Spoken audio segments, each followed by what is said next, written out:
बोलो सियावर रामचंद्र जी की जय। अतुलित बल धामम हेम शैलावदेयम दनुजुबन कृशानम ज्ञानी नामाग्रगण्यम सकल गुण निधानम वानराणामुदीशम रघुपत प्रिय भक्तम वात जातम नमामि। बोलो सियावर रामचंद्र जी की जय। उमापति महादेव जी की जय। पवन सुत हनुमान जी की जय। बंधुओं, विगत दिवस इस दास के द्वारा श्री हनुमान चालीसा पर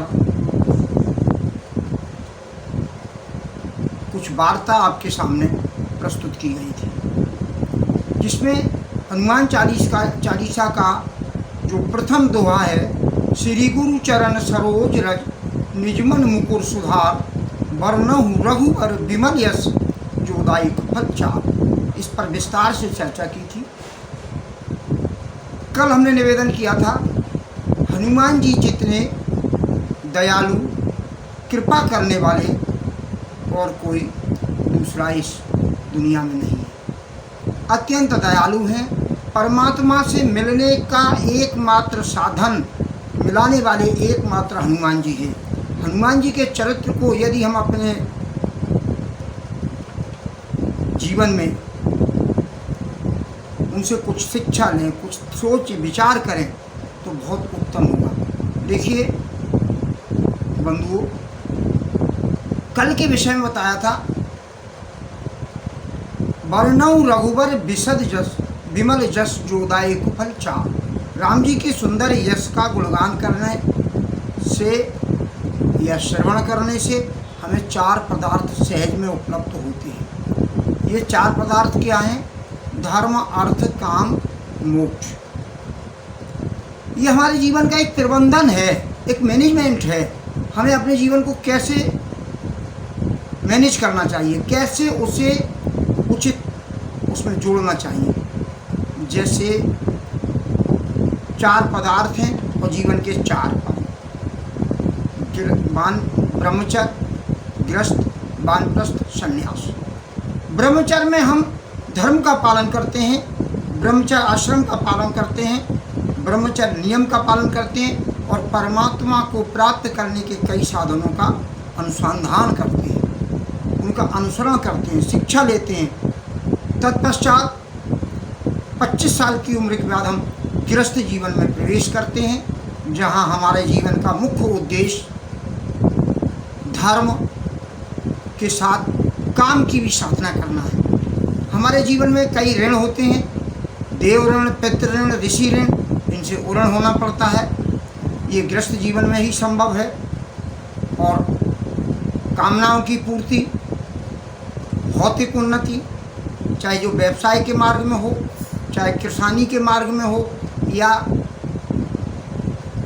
और भी सेवा के साथ माध्यम हैं जिन्हें हम गवर्नमेंट सर्विस कहते हैं। किसी भी माध्यम से हम अपने जीवन को व्यवस्थित बनाने के लिए श्री हनुमान जी का सहारा लेते हैं और देखते हैं कि हनुमान जी तीनों गुणों से प्रधान हैं।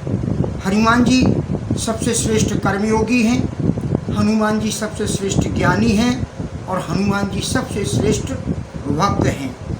देखिए उनकी वंदना की एक श्लोक में, सुंदर कांड में गोस्वामी जी वंदना करते हैं, अतुलित बल धामम। बल होगा तो आप कार्य करेंगे, और काम क्या करते हैं? कार्य क्या है? ज्ञानी कितने? ज्ञानी नामाग्रगण्यम सकल गुण निधानम। ज्ञानी नामाग्रगण्यम, सकल गुणों से निधान है और ज्ञानियों में शिरोमणि है। धनुज वन कृषाणम, राक्षसों के उस वन के लिए आग हैं। वो आग कैसे हुए? उलट पलट कपि लंका जारी, उलट पुलट करके लंका जला दी। तो ये उन्होंने, राक्षसों का जो वन है वो श्रीलंका लंका है, और लंका को हनुमान जी ने हर पेर ते अवसर चलित चली मरुते 49। भगवान की प्रेरणा से उस समय 49 मेघ चले, 49 पवन चले और उस पवन की वजह से लंका में आग लगी, राक्षसों का वन जल गया। तो ये सबसे बड़े कर्मयोगी हैं। और भक्त कितने हैं कि राम जी कहते हैं कि सुन सुत तो ये और न मैं नाही, कर विचार देखे हूँ मन माही। मैं तुमसे उर्ण नहीं हूँ, ऐसा विचार करके देख लिया है। तो ये हमें भी अपने जीवन में रघुबर प्रिय भक्तम वात जातम नमामि, भगवान की प्रिय भक्त हैं। ये हनुमान जी की विशेषता है।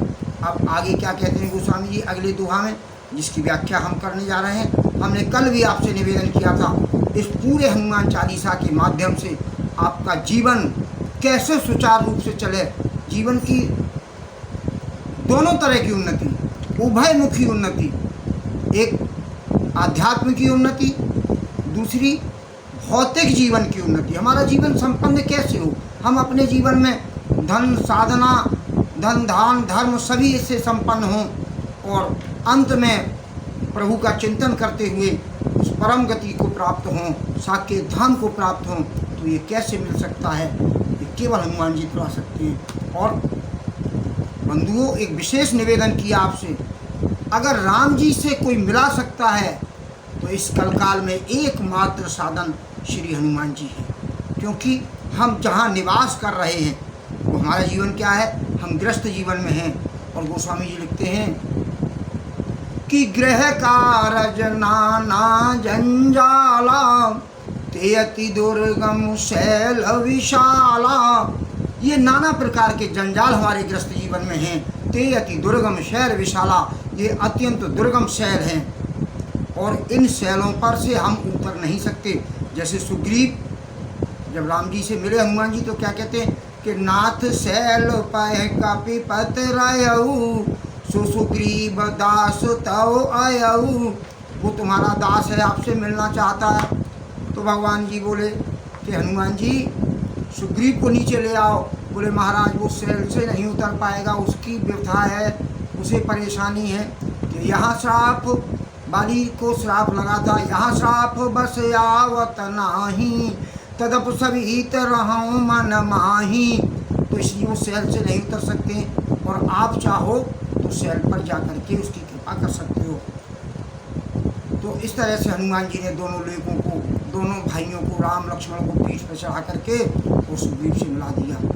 भगवान हनुमान जी जब जीव से मिलते हैं तो परमात्मा की कथा जीव को सुनाते हैं और जब परमात्मा से मिलते हैं तो जीव की व्यथा परमात्मा को सुनाते हैं। जब राम जी से मिले तो राम जी ने कहा कि आपन चरित कहा मैं गाई, विप्र कहा निज कथा बुझाई। तो हनुमान जी क्या कहते हैं, महाराज कथा तो आपकी है, हम तो जीव है, हमारी तो व्यथा है। और क्या व्यथा है कि नाथ शैल पथ कब पत रही, नाथ शैल पर कब पत रही, सो सुग्रीव दास तो रही। उसकी व्यथा है, उसे दीन जानते अभय करी, तेईसन नाथ मैत्री कीजिए, दीन जानते अभय करीजिए। सुग्रीव से मित्रता कर लो और उसका भय दूर हो जाए, अभय हो जाएगा। तो इस तरह से हनुमान जी अगर जीवन में आ जाएंगे तो हमारा भय भी दूर हो जाएगा और सारे संकटों से हमें मुक्ति मिल जाएगी। विभीषण ने आपके मंत्र को माना और लंकेश्वर तुम्हारो मंत्र विभीषण माना, भय लंकेश्वर सब युग जाना। लंकेश्वर बन गए, लंका का राजा बन गया। तो विभीषण को जब मिले हनुमान जी तो उनको राम जी की कथा सुनाई है। तो हनुमान जी की विशेषता है। तो हमारे जीवन का एक जो मैनेजमेंट है वो हमें अपने जीवन को 4 भागों में बांट के विकास करना चाहिए।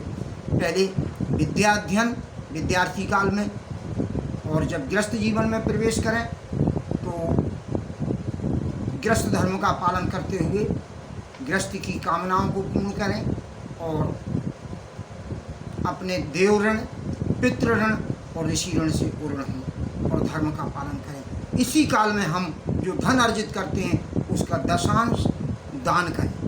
10वां हिस्सा हमें सत्कर्म में लगाना चाहिए, ज़रूरतमंद को दान कर देना चाहिए। और अंत के जो 2 हैं, वानप्रस्थ और संन्यास, उसमें परमात्मा का चिंतन करते हुए, श्री हरि का चिंतन करते हुए अंत में साकेत धाम के लिए प्रस्थान करना चाहिए। यही जीवन का सही मैनेजमेंट है। अब आगे के दोहा की हम चर्चा करते हैं। पहले दोहा था कि श्री गुरु चरण सरोज रज निज मन मुकुर सुधार, बरनहु रघुबर विमल यश जो दायक फल चार।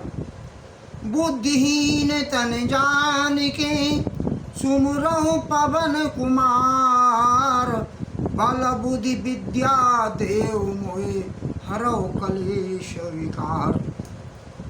देखिए हमें हनुमान जी से क्या मांगना चाहिए। और मित्रों, मांगा किससे जाता है?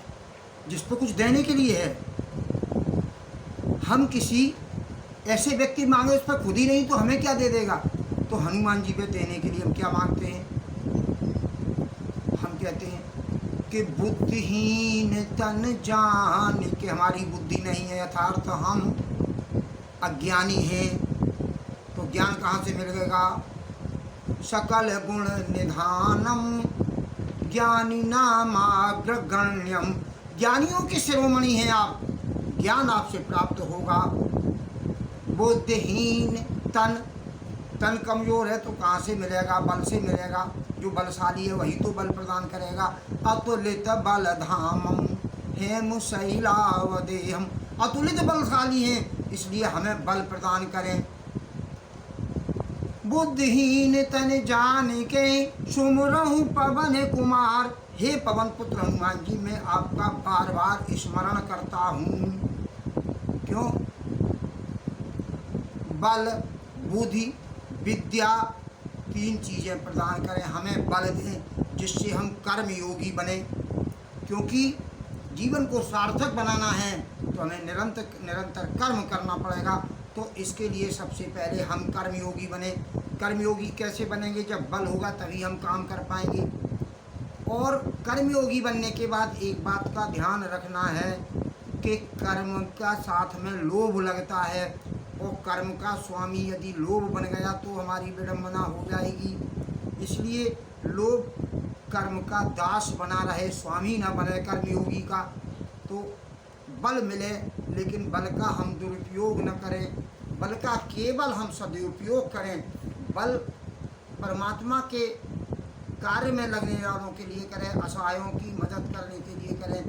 बल निर्बलों को सताने के लिए बल का प्रयोग नहीं किया जाए। तो बल बुद्धि प्रदान करें जिससे हमें ज्ञान मिले और भक्ति में हमारा मन लग जाए। क्योंकि मन भक्ति से लगता है, मन भक्ति में बुद्धि से लगेगा। बुद्धि हम अपनी भगवान के चरणों को अर्पित कर दें। बल बुद्धि विद्या, विद्या से हमें ज्ञान अर्जन होगा जिससे हम जीव को उपार्जन के लिए कुछ कर्म करें। क्योंकि जीवन में जब हम आए हैं, वैसे तो जीवन के प्रत्येक दिन का भी एक मैनेजमेंट है। क्या है कि जीवन में 24 घंटे, दिन रात में 24 घंटे हैं। 6 घंटे हमें विश्राम करना चाहिए, शयन करना चाहिए।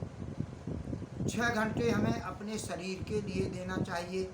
6 घंटा जीव को उपार्जन के लिए देना चाहिए और 6 घंटा अध्यात्म चिंतन के लिए देना चाहिए। तो सबसे पहले हम ब्रह्म मुहूर्त में जगें, भगवान का ध्यान करें, चिंतन करें और उस चिंतन के बाद फिर व्यायाम करें, योग अभ्यास करें। उसके बाद पुनः स्नान करें। फिर परमात्मा का सगुण उपासना में, जो सगुण उपासक हैं उनके लिए बात है, उनका ठाकुर जी का स्नान कराना, वस्त्र बदलाना, भोग लगाना इत्यादि करें। नित्य हनुमान चालीसा का पाठ करें। श्री रामचरितमानस के कम से कम 5 दोहा, नहीं हो सके तो 2 दोहा का जरूर पाठ करें। तो बल बुद्धि विद्या देव मोहि, हमें बल प्रदान करें, विद्या प्रदान करें, बुद्धि प्रदान करें। हरहु कलेश विकार, और हमारे कलेशों को दूर करें, हमारे कष्टों को दूर करें।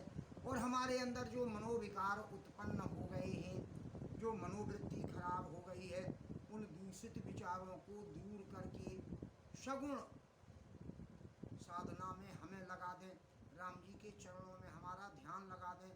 और इसी के साथ वाणी को विराम। बोलो जय जय सीताराम, सियावर रामचंद्र की जय।